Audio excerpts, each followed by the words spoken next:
Hey everyone, I hope you all are safe and doing good. So in the series of learning C++ programming language, we are discussing loops in C++. We have discussed for while and do while loop. Now one is left, that is range based for loop. So everything about this loop we will be discussing in this video, and it was basically introduced in the version C++ 11. Before that it was not there in C++. It is similar like for each loop in Java, and we also have a range based for loop in Python that we have already discussed in that Python series. So now what is this range based for loop, why we use this, how this is different from the traditional for loop, and the advantages of using this, the benefits or the drawbacks, everything we will be discussing about this range based for loop in this video with the help of program. Practical also I will show you, right? But before that, just want to tell you something important for those especially who are interested to make their career as a full stack software developer, because as we know, full stack development is one of the hottest job in IT industry nowadays, and Odinschool is conducting a 6-month boot camp, full stack software development boot camp, and the next cohort is going to be started from 27th of May. So if you want to kickstart your career in as a full stack software developer, join Odinschool today, because Odinschool's full stack the software development boot camp is perfect for anyone who wants to access industry aligned education at a reasonable price. As you can see the price detail here, plus the important thing is you can also get a scholarship up to rupees 30,000 rupees, and they have also have early bird offer which is in which you will get 10,000 off. And what you will get in this bootcamp, classes every weekend, live interactive session with industry experts, hands-on experience on project, workshop, interview preparation, placement assistance, and many more things.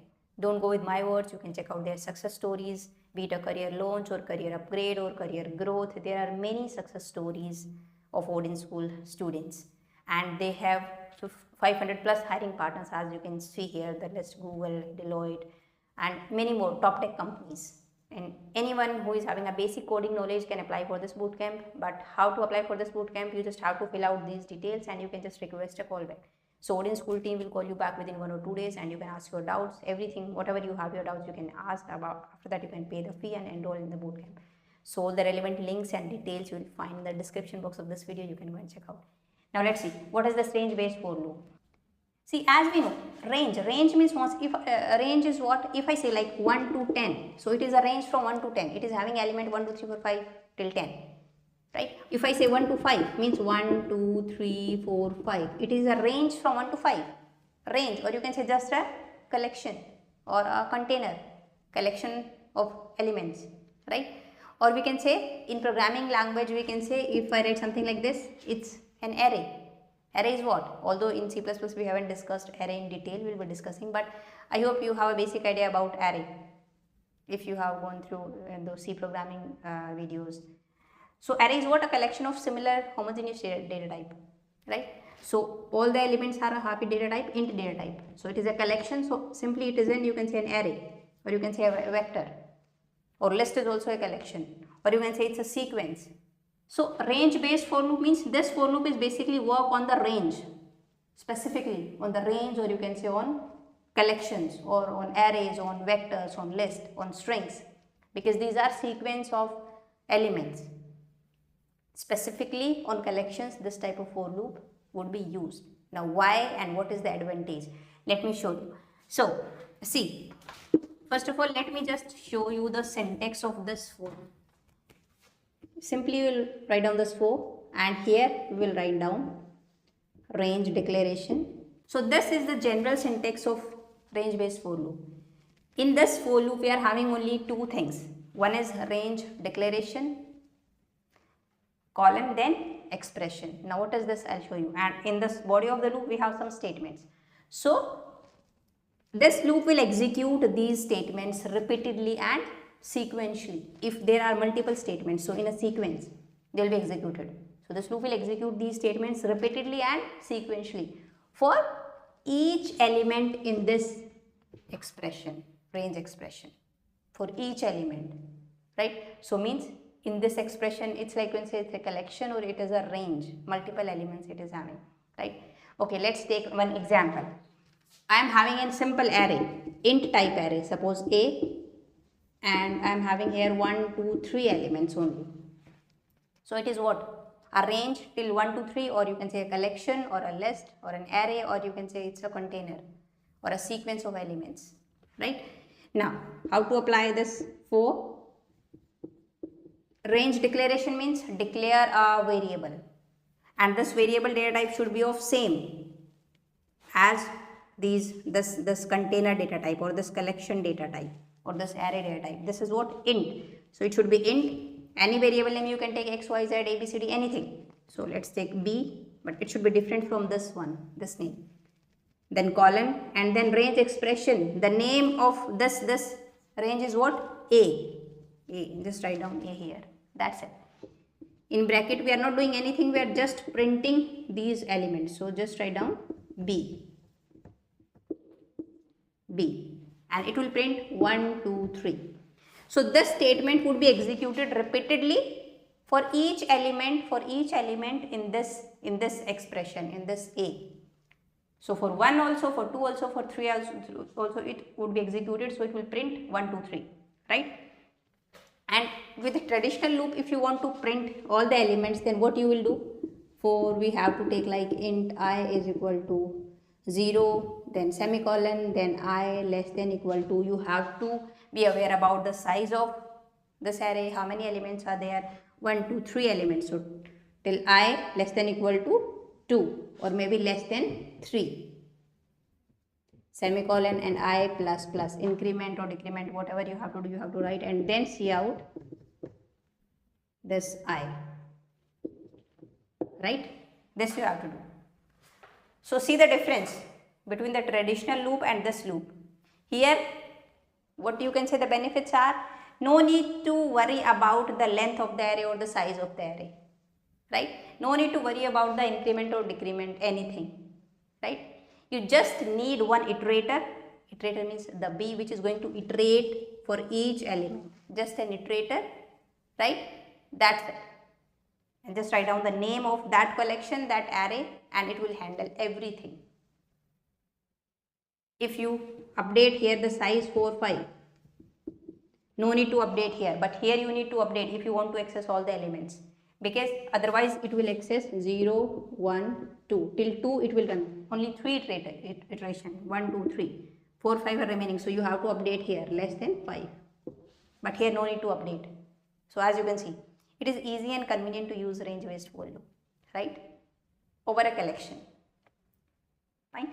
But some drawbacks are this will not work on the index, right? So if you want to target a specific element or a element at a specific index, we cannot target that element because we are just iterating for each element. We are not working on the index. So we cannot, it's like we want to skip a particular element, we cannot skip that thing. Using index we cannot access, or if you want to do so, that would be very complex problem. That would be very complex, right? And if you want to, in a reverse manner, if you want to iterate, you cannot do directly here. For that also you will have to do some complex logic. But here we can do simply. You can iterate backward. Okay. The index you can provide first of all 0, 1, 2, 3, 4. The index would be first of all 4 you can provide, and I greater than 0, greater than equal to 0. That's it. Right. So that would be reversibly print this array. So yeah, there are some advantages of this loop and also some drawbacks of range based for loop. Okay, now one more important point, this variable, this range declaration, this variable is local for this for loop. You cannot redeclare this variable in this expression, in this range expression, or in these statements within this body of the loop. If you want to declare another variable int b again here, so that would give error, right? So you cannot redeclare. This variable is local to this for loop only, right? Now, if you don't know like what is the data type of the collection you are using, that is very complex one. So rather than this, you can simply use a keyword auto. One more headache is gone for you. Auto will automatically reduce the data type from the initial value. See what this B is getting value from A. So first time from A in B1 would be assigned, right? So it will check the expression, the data type of the expression is int, because it is getting the initial value from here. So the here the expression, the data type is int, so automatically it will reduce this to int. So it is what known as type inference in C++. Automatically deduce the data type of any variable or function, right? We can do with this auto keyword, right? So that is also a plus point for you. You don't need to worry about the data type of the collection you are using, just use auto. And also like pass by by reference also you can pass like address of B. That also will be discussed, like call by value and call by reference. But for now, this is the basic idea of range based for loop, right? And rather than this, rather than using this directly, here also we can use like 1, 2, 3, 4, 5. Directly collection list you can put here, right? Or on a vector also you can use. Vector is nothing similar array, similar like arrays, but it's a dynamic array. Dynamically the size can be changed in vector. Array is what? Fixed size, and vector is what? A dynamic array. So how to declare vector? Simply we write down vector. Here we just write down the data type, suppose int, vector name, any name, a, b, c, x, y, anything, suppose a, and the value is 1, 2, 3. That is simply vector. So rather than a, here also you can do like auto b is equal to the vector name. The expression is vector name is a, so just write down a here. That is also fine. And whatever you want to do on these elements you can do here. Here I am just printing, but whatever you want to do, if you want to add or you want to find out maximum number, minimum number, or any logic or average, anything you can do here, right? These statements, whatever you will write, this thing you need to be very clear about this thing.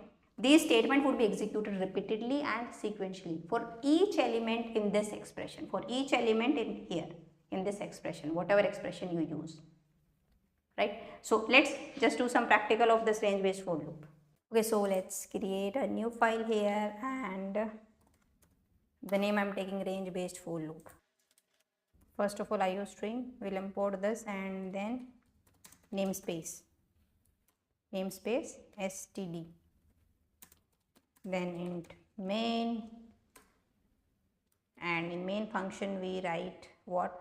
We simply take first of all array, an example of array. So a, and here I'm taking like 1, 2, 3, only 3 elements, that's it, semicolon, very important. For loop, range based for loop. So in for, first declare a variable. So rather than int, just use auto. Better to use auto, and any variable name, let's take b and colon, and then name of that range expression. The name of this range expression is a, so a, right? And then we are not doing anything, just cout, we are printing this b and end line, okay, and then just return 0. Fine. Let's run this and see, we are getting 1, 2, 3, the output, right? 1, because this statement would be executed for each element. First time 1 would be assigned to this b, 1 would be actually copied to this b, then would be printed. Then in second iteration 2 would be copied from a to b, then 2 would be printed. Then in third iteration 3 from a would be copied to b, and then it would be printed. So actually it's called by value, you can say. All the elements 1, 2, 3 are copied. Basically it's no need to copy all the elements. So we can do pass by reference, call by reference, like we can do here something like this, address of b is equal to a, something like this, but that we will be discussing in other video. That this video is about basic of range based for loop. Rather than auto, if you know the data type, you can simply write down the data type, but that should be same. And if you don't want to take this headache, simply write down here auto. Automatically it will get the data type from the initial value of this b, from this expression, right? So now rather than this, you directly write down this thing, like here, rather than a, if I write down this, I'm not taking any this thing, right? So now let's run this and see, same output you will get here. 1 to 3, right? Okay. Now let's do this on vector. I am taking a vector. Vector is nothing but a dynamic array vector, and the syntax is this, and data type I am taking int or float or double or char, any data type you can take. Int, vector name I am taking suppose num equal to same 1, 3, 5, 6, something like this. Okay, and here same vector, the data type is int, so int, any variable name I am taking b, or you can take like n, and here I am taking the name of the expression is num. Okay, I forgot the semicolon here, right? But see, you cannot directly use vector here. See, identifier vector is undefined. You have to import, you have to include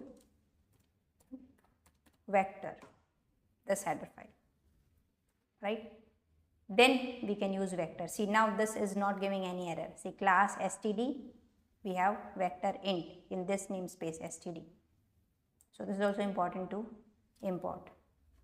Okay, rather than b, now we have variable name n. So this also you need to take care. Let's run this, and it will give you 1, 3, 5, 6, this output, right? On a string also we can apply this, because string is also a range or a collection of characters. So if I do something like this, here int I am taking like char c colon, and here I am writing Jenny, something like this. Rather than n, I am printing c now. Let's run this. On a string also we can use this for loop. So JENNY, it will print something like this, right? And if I suppose update this, it should be Jenny space Khatri. And if I remove the C and DL and just simply print C, then it will print as it is Jenny space Khatri, right? And if there is a, if you want to print without any space, so you can do something like if, you can put some condition, if C not equal to space, then only print this C, right? Let's run this. This time it will not print space. See, Jenny Khatri with no space. So like this you can do something different here within this block. It's not like that only you have to print whatever expression you are using. No, if you are using this vector you can do sum. So suppose one assignment for you is, you just take a vector or just array, range based for loop, use a range based for loop and calculate sum of that array or that vector or that collection and print the sum. This is for your assignment, or you can say your exercise. You can just write down your comment, your code in the comment section. So I hope you got what is range based for loop in C++. Now in the next video we'll see one coding exercise on this range based for loop. So now we'll see in the next video. Till then, bye bye.